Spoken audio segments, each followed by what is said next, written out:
Hello dear. आज फिर से आस्क डाउट्स बाय राजन में आप सभी का स्वागत है। मैं आशा करता हूं कि आप सभी अच्छे होंगे, है ना। कल कल वाली क्लास में हम लोग टेंस की उत्पत्ति पढ़ लिए थे, टेंस की परिभाषा पढ़ लिए थे, टेंस कितने प्रकार के होते हैं ये पढ़ लिए थे। टेंस को उस प्रकार के रूप में बांटने का तात्पर्य क्या था, किस लिए टेंसों को बांटा गया 3 प्रकार में। तो हम लोग इससे पहले वाली वीडियो में यही देखे थे कि जो भी काम कर रहे थे उन कामों में सिर्फ 3 ही समय मिलता था, इसलिए हम टेंस को बांट दिए थे 3 भागों में, ठीक है ना। और यहाँ तक पहुंचे थे कि टेंस के कितने प्रकार होते हैं, यानी 3 प्रकार, और वो सारी चीजें जान लिए थे। अब हम लोग पढ़ने वाले थे प्रेजेंट इंडेफिनिट टेंस, है ना, प्रेजेंट इंडेफिनिट टेंस। तो सबसे पहले हम जो जिसके बारे में पढ़ना चाहते हैं, जिसके बारे में पढ़ रहे हैं, सबसे पहले उसकी यहाँ पे हम हेडिंग डाल देते हैं, है ना। क्या? टेंस। टेंस का मतलब काल, ठीक है ना। और एक खास बात और है कि अगर जब भी मैं यहाँ इसके सामने से हटूं, अर्थात कैमरा के सामने से हटूं, तो आप लोग स्क्रीनशॉट ले लीजिए, ठीक है ना, बार बार बताना ना पड़े, है ना। ये पढ़ लिए। हम लोग अब पढ़ेंगे present indefinite tense. Present indefinite tense. Present indefinite tense जिसकी हिंदी होती है वर्तमान अनिश्चित काल। वर्तमान अनिश्चित काल, ठीक है। वर्तमान अनिश्चित काल। इस प्रेजेंट इंडेफिनिट टेंस को तो हम बाद में समझेंगे। अगर इसमें कुछ ऐसे इंपॉर्टेंट शब्द हैं टेंस में कि अगर आपको उसको पता है, अर्थात उन सभी के बारे में अगर पता है, तो आप आसानी से किसी भी टेंस के वाक्य को आराम से बना सकते हैं, ठीक है। तो वो कौन कौन से हैं उसके बारे में हम जान लेते हैं, है ना। सबसे पहले किसी भी वाक्य में, है ना, 3 चीजों का सबसे ज्यादा भूमिका होता है। अगर उन तीनों को आप समझ लेते हैं तो मैं आशा करूंगा कि आप लोगों को बहुत अच्छे तरीके से आ गया है, ठीक है ना। तो वो 3 कौन कौन से हैं, देखिए हम एक एक का जिक्र करेंगे, है ना। और तीनों को जब समाप्त कर लेंगे फिर हम आएंगे किस पे, प्रेजेंट इंडेफिनिट टेंस पे, है ना। ताकि उसको अगर हम लोग समझे रहेंगे तो ये सारी चीजें एकदम बिल्कुल सही समझ में आएगा, ठीक है। देखिए कौन कौन से वो 3 हैं, तो आपको बता दें कि पहला दिखा देते हैं कि सब्जेक्ट क्या होता है, सब्जेक्ट होता है ना। सब्जेक्ट का मतलब होता है कि कर्ता। सब्जेक्ट मीन्स कर्ता, है ना। अब इस सब्जेक्ट का मतलब एक और होता है जिसका मतलब क्या होता है, विषय। लेकिन ध्यान दीजिएगा कि जब भी टेंस की बात करें तो सब्जेक्ट का मतलब हम लोग विषय से ना लेकर हम लोग किससे लेंगे, कर्ता से लेंगे, है ना। अब कर्ता होता क्या है, कर्ता होता क्या है, आप लोग जनरल सी बात है, कर्ता का मतलब होता है कि काम करने वाला, है ना। मैं अगर कर्ता के बारे में लिख दूं, है ना, तो कर्ता का मतलब होता है कि कर्ता वे कर्ता, अर्थात कर्ता जो जो काम को करता है या किसी के या जिसके द्वारा काम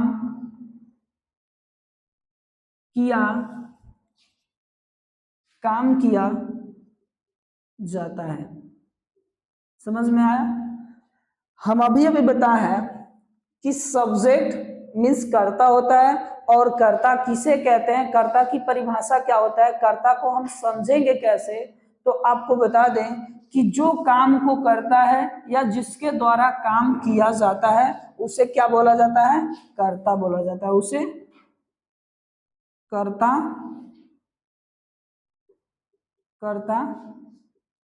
कहते हैं।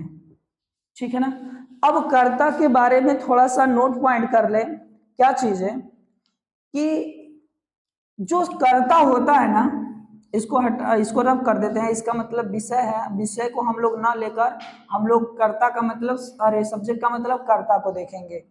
नोट पॉइंट क्या करेंगे, ध्यान दीजिएगा कि हम लोगों का जो कर्ता होता है ना, जैसे कोई भी चीजें हो जाती है, कर्ता निर्जीव भी हो सकता है। ध्यान दीजिएगा, जो कर्ता है, कर्ता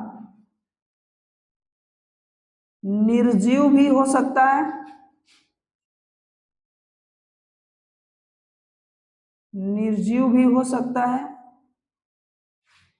और सजीव भी हो सकता है। सजीव भी हो सकता है। ठीक है ना? कर्ता सजीव भी हो सकता है और निर्जीव भी हो सकता है। अब देखिए निर्जीव में कौन कौन क्या हो सकता है, ध्यान दीजिएगा। जैसे आप लोग को एक एग्जांपल्स बता देते हैं कि आप कभी भी वाक्य सुने होंगे। हम वाक्यों को पहले बना देंगे, ठीक है, लेकिन सबसे पहले जब तक हम प्रेजेंट इंडेफिनिट के पूरे नियम को नहीं जान लेते हैं, है ना, हम पढ़ क्या रहे हैं, तो हम भूमिका पढ़ रहे हैं। किसका? अगर भूमिका पढ़ रहे हैं, किसका? टेंस का भूमिका, यानी जिसका टेंस में भूमिका होता है सबसे ज्यादा, उसी चीज को पढ़ रहे हैं। तो अगर सब्जेक्ट को हम पहचान लेंगे तो हम आसानी से किसी भी वाक्य को बना लेंगे। ठीक है, समझ में आ रहा है? अब देखिए, जैसे निर्जीव कौन सा सब्जेक्ट होता है और सजीव कौन सा सब्जेक्ट होता है। जैसे मान लीजिए कि पतंग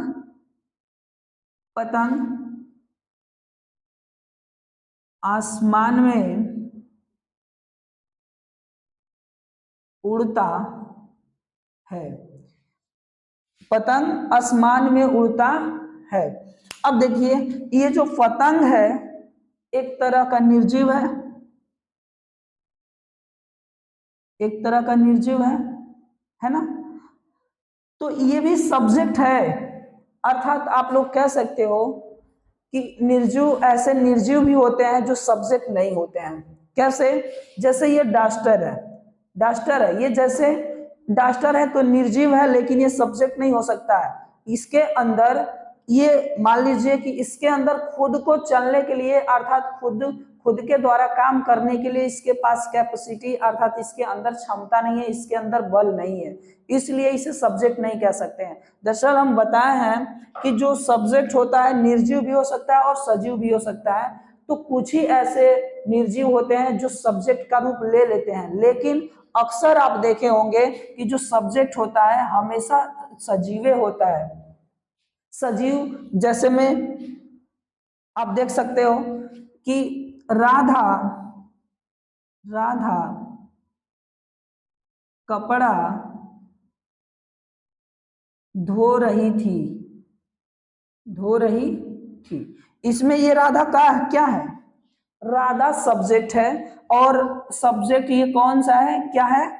तो ये सजीव है। अर्थात आप लोग देख सकते हैं कि ये जो राधा है सजीव है, तो इसके अंदर किसी भी काम को करने के लिए इसके पास क्षमता है। तो इसको हम पूर्ण रूप से कह सकते हैं कि ये कर्ता हो सकता है। लेकिन जो ये निर्जीव वस्तुएं होती हैं, शायद ऐसी कोई निर्जीव वस्तुएं होती हैं जो क्या होते हैं, सब्जेक्ट होते हैं, अन्यथा वो सब्जेक्ट का रूप नहीं लेते हैं। जैसे यहाँ पे हम बताए ना, पतंग आसमान में उड़ता है। ठीक है ना? इसका स्क्रीनशॉट ले लीजिए, फिर आगे चलते हैं।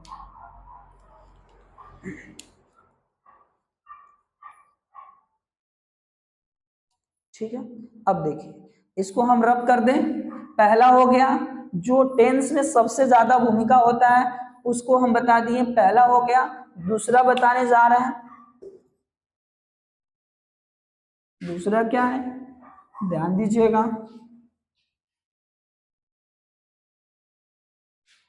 दूसरा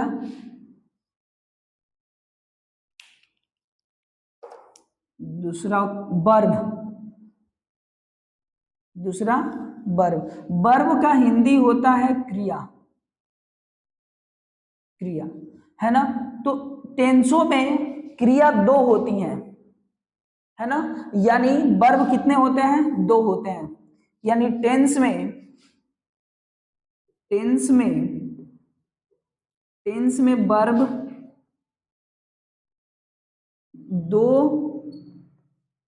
होती है, किसी किसी में एक ही होता है, लेकिन मतलब दो भी हो सकता है, किसी किसी में एक होता है। यानी मेन वर्ब, मेन वर्ब जरूर होगा टेंस में, इतना ध्यान दीजिएगा, हेल्पिंग वर्ब रहे या न रहे लेकिन मेन वर्ब जरूर होगा। इसलिए बताया कि टेंस में वर्ब, वर्ब कितनी होती है, दो। पहला हेल्पिंग वर्ब, हेल्पिंग वर्ब, और दूसरा मेन वर्ब, मेन वर्ब, जिसका हिंदी क्या होता है, दोनों का,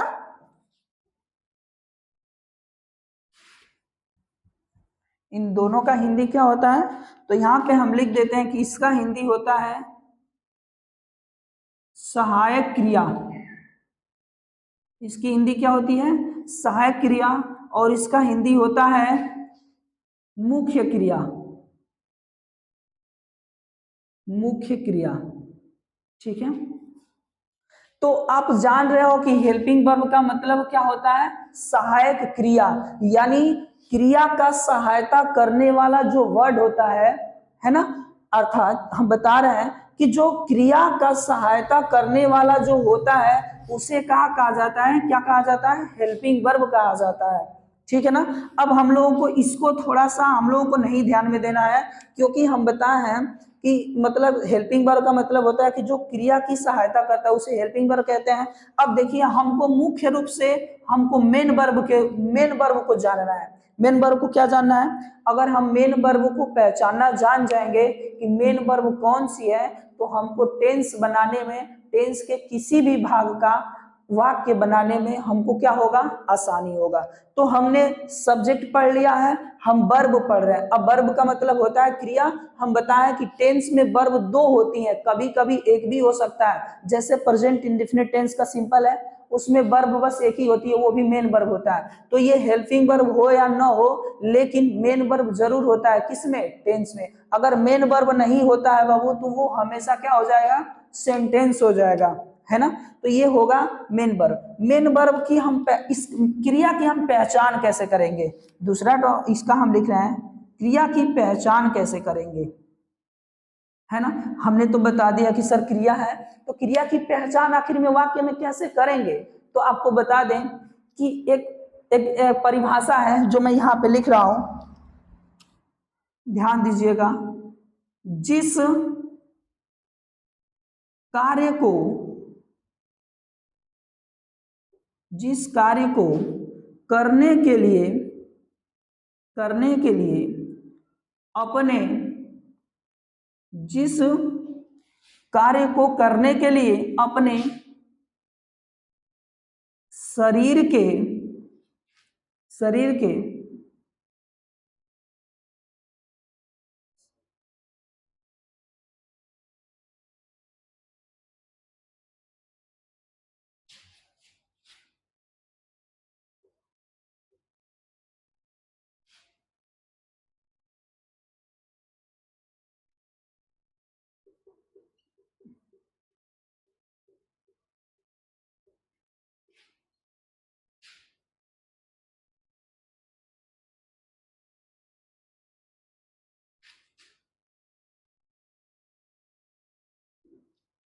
पढ़िए ध्यान से, देखिए इसको हमने क्या लिखा है हम वर्ब की पहचान करना बताए हैं कि टेंसों में वर्ब की पहचान कैसे करेंगे, ठीक है ना। तो जिस कार्य को करने के लिए अपने शरीर के किसी भी अंग को, ये को लिखा हुआ है, किसी भी अंग को गति में ला दे उसे ही वर्ब कहा जाता है। जैसे एग्जाम्पल्स है, आप लोग अनुभव कीजिए, महसूस कीजिए कि क्या किसी भी कार्य को करने के लिए हम अपने शरीर के अंग को नहीं हिलाएंगे तो क्या वो कार्य करना संभव हो सकता है? नहीं ना। देखिए ध्यान से, जैसे अब एग्जांपल्स के तौर पे हम समझ रहे हैं, मैं लिख रहा हूं, मैं लिख रहा हूं। दरअसल यहां पे लिखते हैं ताकि एग्जांपल्स भी हो जाए। यहां पे लिख रहा है, मैं लिख रहा हूं। ये जो लिखना है क्या है? वर्ब है। वो भी वर्ब में कौन सी वर्ब? तो मेन वर्ब है। कौन सी है? मेन वर्ब है। लिखना है ना, लिख रहा हूं, अर्थात जब तक मैं इस तरह से यहाँ पे, हम इस मार्कर को यहाँ पे रखे हुए हैं, हम अपने अंग को नहीं हिला रहे हैं, बोले जैसे कहने का मतलब है अपने शरीर के अंग को गतिमान में नहीं ला रहे हैं, तो क्या ये लिखना कहलाएगा? नहीं ना। जैसे अगर मैं इस तरह से बोल लिख दिया, तो ये लिख रहा हूं तो अपने शरीर के अंग को, ये क्या है? हाथ है। हाथ किसका भाग है? तो शरीर का भाग है। अर्थात लिखने के लिए जब तक हम अपने शरीर के अंग को हिला न दें, अर्थात गति में न ला दें, तब तक क्रिया करना संभव नहीं है। एग्जाम्पल्स और समझिए, जैसे खाना खा रहे हैं, मैं यहां पे लिख दे रहा हूं, दूसरा जो लिख रहा हूं है ना, मैं खाना खा रहा हूं, मैं खाना खा रहा हूं, ये दूसरा है। तो अच्छा ये बताइए, जब आपको थाली में खाना रख दिया जाएगा और आप ऐसे चुपचाप बैठे रहो, ऐसे बस चुपचाप बैठे रहो और देखो कि कब आपके मुंह में खाना आ जाता है, क्या ये कभी संभव है? मान लीजिए कि आपके सामने थाली रखी हुई है, उस थाली में खाना रखा हुआ है, तो आप ऐसे चुपचाप उसको देखो, क्या आपके मुंह में आ जाएगा? नहीं ना। इसका मतलब कि जब तक अपने हाथ को, इस तरह से बंधे हुए हाथ को खोलोगे नहीं और अपने हाथ को थाली में डालोगे नहीं और थाली में से भोजन को उठाओगे नहीं, तब तक आपके मुंह में जाना असंभव है कि नहीं है? तो इसीलिए कह रहे हैं कि खाना खाना, यानी बोले तो ये तो खाना है, तो मेन पर ये ऑब्जेक्ट हो गया। दरअसल इसके बारे में हम अगले वाले बताएंगे, अगले टॉपिक में, जैसे दूसरा है ना तो तीसरे में बताएंगे। लेकिन ये खाना समझ में आ रहा है? थाली में रखे हुए खाने को जब तक अपने हाथ से उठाओगे नहीं, अपने मुंह तक लेकर जाओगे नहीं, तो क्या वो खाना कहलाएगा? नहीं। समझ में आ रहा है? यानी उसको भी करने के लिए हम अपने शरीर के अंगों को हिलाना पड़ेगा कि नहीं हिलाना पड़ेगा?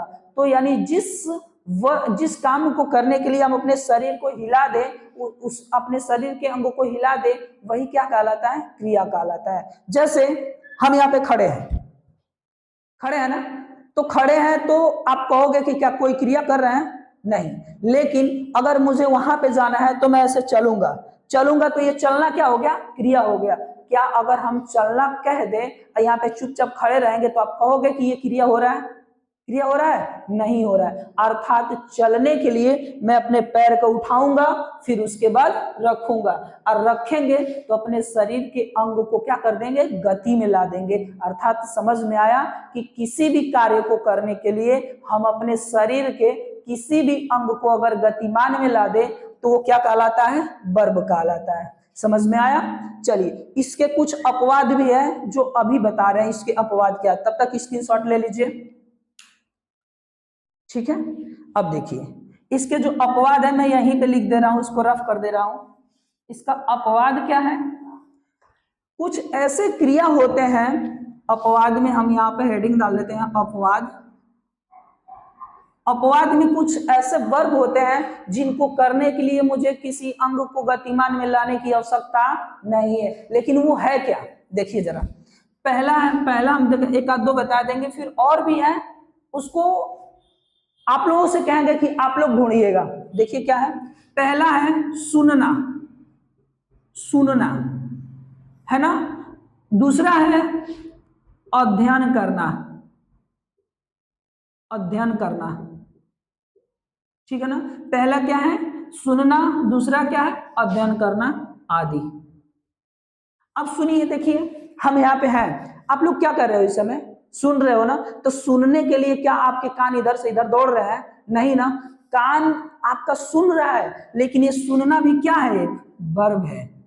क्या है, वर्ब है। वो भी कौन सी वर्ब, मेन वर्ब। तो कुछ ऐसे अपवाद होते हैं जिनको करने के लिए हम अपने शरीर के अंग को गतिमान में नहीं लाते हैं, लेकिन वो वर्ब कहलाता है। तो जानते हो ना, किसी भी सिद्धांत में, चाहे कोई भी नियम में, कुछ ना कुछ अपवाद होते हैं, जैसे सुनना, अध्ययन करना आदि, ये भी क्या है, अपवाद है। लेकिन इस दुनिया में जितनी भी वर्ब है, उनको करने के लिए हम किसी न किसी शरीर के अंग को गतिमान में लाएंगे, तभी वो वर्ब कहलाएगा। लेकिन ये अपवाद है, इसको भी नोट कर लीजिएगा आप लोग, ठीक है ना। वर्ब के बारे में जान लिए कि वर्ब क्या होता है, ठीक है ना। चलिए,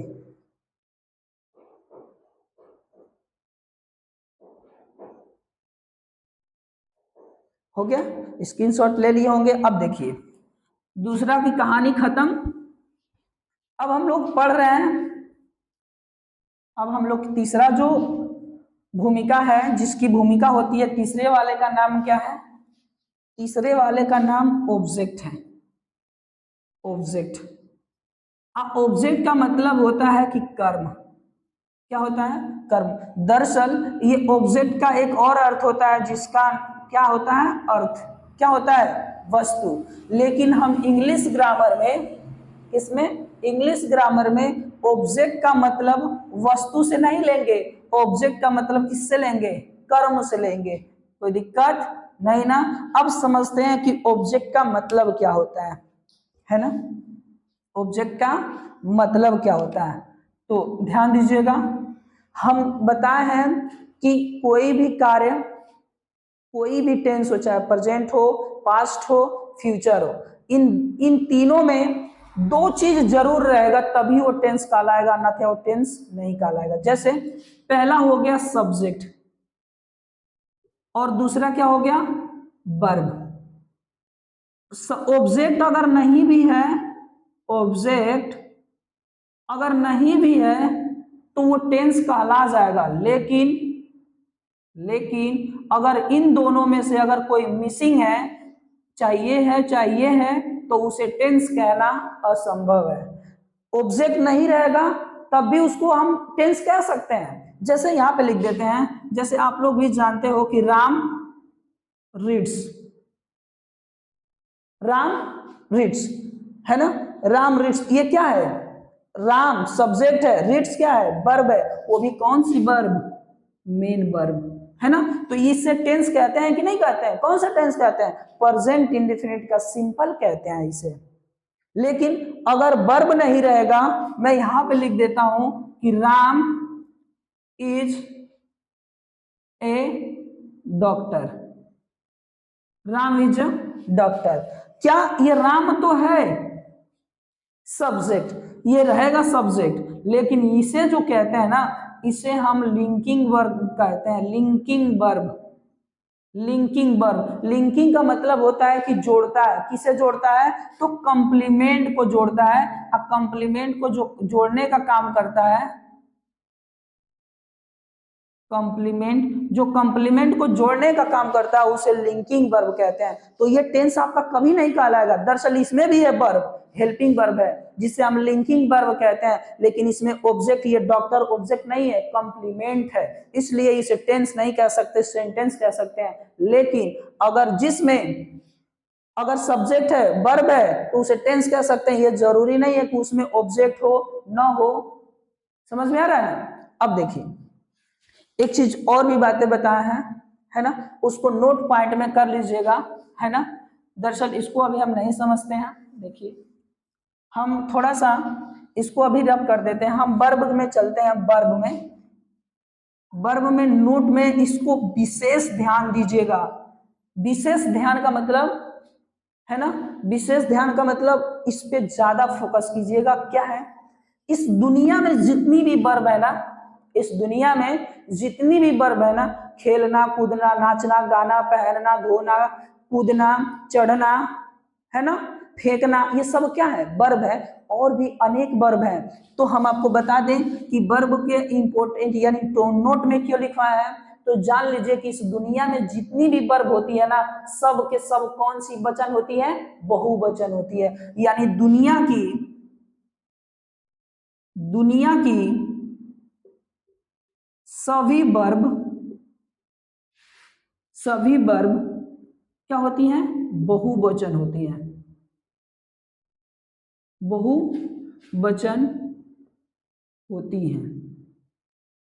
आश्चर्य हुआ। देखिए हम बताए हैं कि नोट में क्या लिखवा है, कि नोट में लिखवा है कि दुनिया की सभी वर्ब क्या होती हैं, बहुवचन होती है। समझ में आया ना।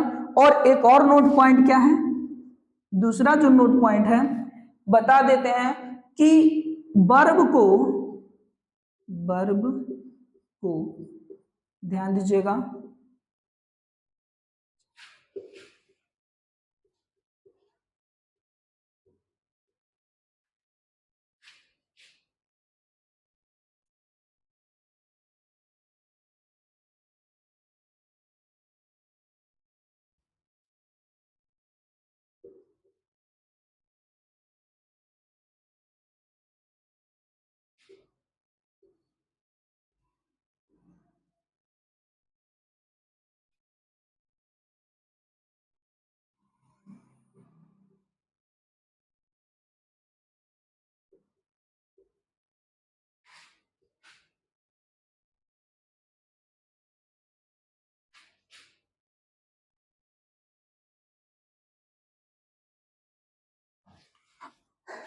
है ना। क्या नोट पॉइंट में लिखा है, दुनिया की सभी वर्ब बहुवचन होती है, ये पहला नोट है।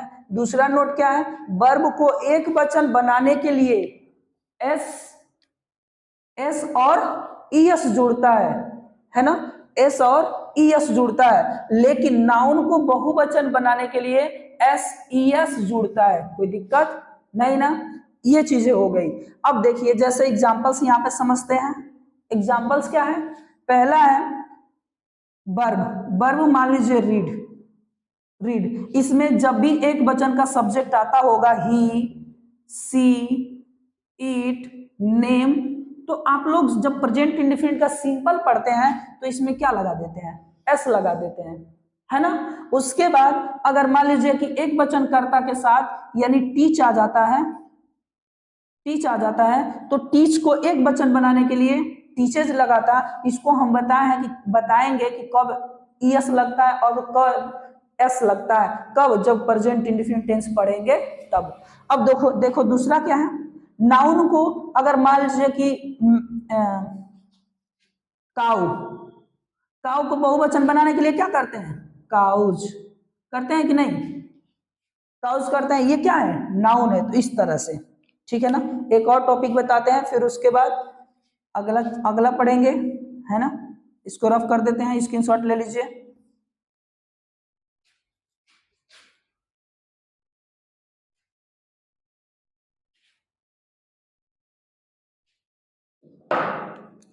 अब तीसरा क्या है, जल्दी से इसे भी खत्म कर देते हैं।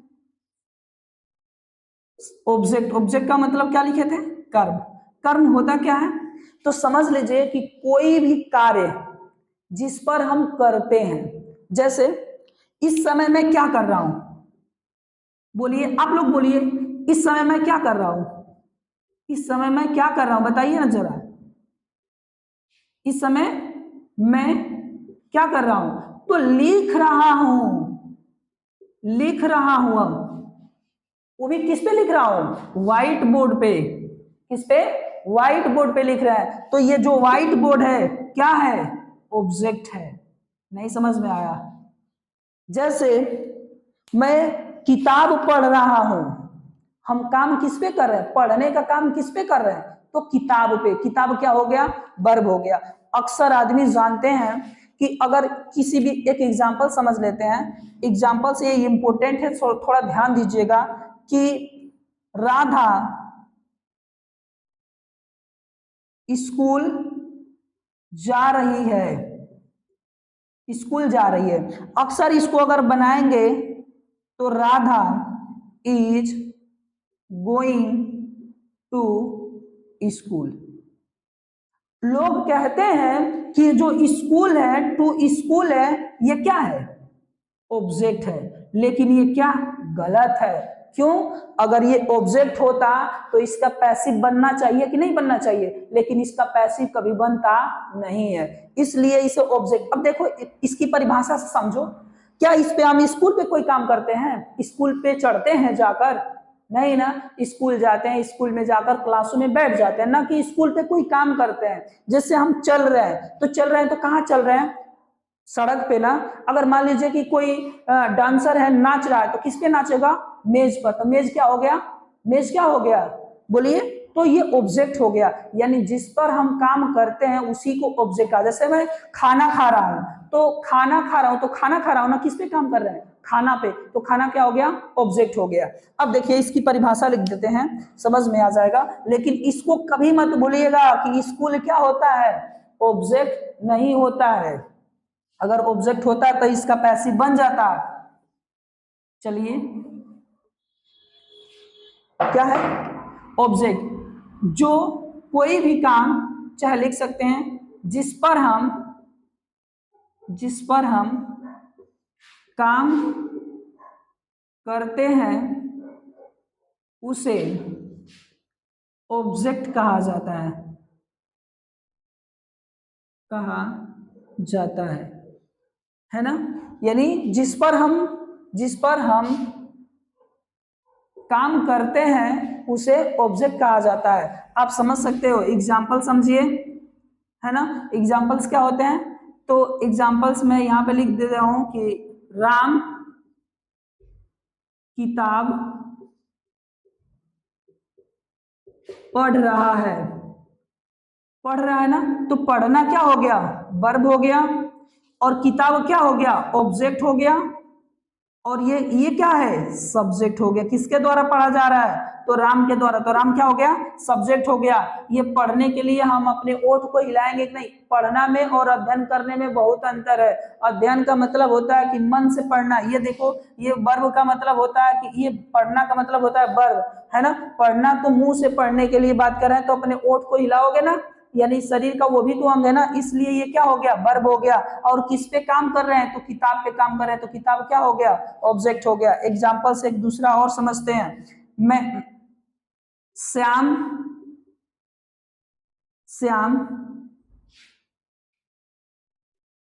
कपड़ा धोता है। अब देखिए, श्याम है, किसके द्वारा काम हो रहा है? श्याम के द्वारा। तो श्याम क्या हो गया? सब्जेक्ट हो गया। किसको, किस पर काम कर रहा है? तो कपड़ा पर। तो कपड़ा क्या हो गया? ऑब्जेक्ट हो गया। धोता, धोने के लिए अपने शरीर के अंग को गति में लाएगा कि नहीं लाएगा? लाएगा ना। तो इसको क्या बोलोगे? वर्ब, है ना। ध्यान दीजिएगा।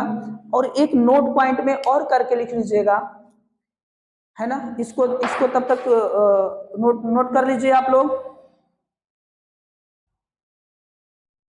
अब देखो, एक चीज और बता देते हैं, इसको नोट कर लिए होंगे ना। देखिए, जो टेंस थोड़ा सा जान लीजिए, नोट में इसको कर लीजिएगा। टेंस का क्रम जो होता है, टेंस का क्रम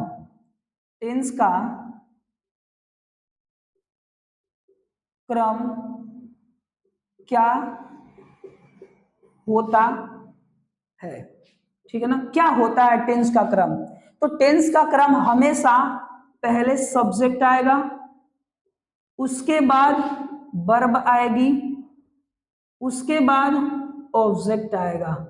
लेकिन लेकिन लेकिन अगर हेल्पिंग वर्ब, हम बताए ना कि ये जो वर्ब होता है दो होते हैं। पहला क्या होता है? एच बी, और दूसरा क्या होता है? M B. अगर एच बी आया है तो सबसे पहले एच बी को लिखोगे, फिर उसके बाद मेन वर्ब को लिखोगे। तो एक ये स्ट्रक्चर हो गया, है ना। एक ये स्ट्रक्चर हो गया। अगर मेन वर्ब सिर्फ दिया है तो ये वाला स्ट्रक्चर होगा, नहीं तो लेकिन हेल्पिंग वर्ब दिया हो तब, लेकिन हेल्पिंग वर्ब भी दिया हो तब क्या होगा structure, subject plus HB plus MB plus object, और बाकी इधर कुछ भी लिख दीजिए, पहले अदर आता है तो अदर में कुछ भी लिख सकते हैं, कोई दिक्कत की बात नहीं है, ठीक है ना। अगर ये हो गया, नोट कर लीजिए। अगर आपको ये वीडियो पसंद आ रहा है और समझ में आ रहा है तो आप इस चैनल को अधिक से अधिक सब्सक्राइब करवाइए और खुद कीजिए, लाइक भी कीजिए और कमेंट भी कीजिए। और सब्सक्राइब इसलिए कीजिए क्योंकि अगर इस तरह के वीडियो अगर आपके पास सबसे पहले पहुंचे तो आपको सब्सक्राइब तो करना पड़ेगा और बेल आइकन का घंटी भी दबाना पड़ेगा, है ना। तो आप बेल आइकन का घंटी दबा दीजिए, सब्सक्राइब कर दीजिए ताकि ऐसे वीडियो आपके पास सबसे पहले पहुंचे। धन्यवाद, फिर कल मिलेंगे।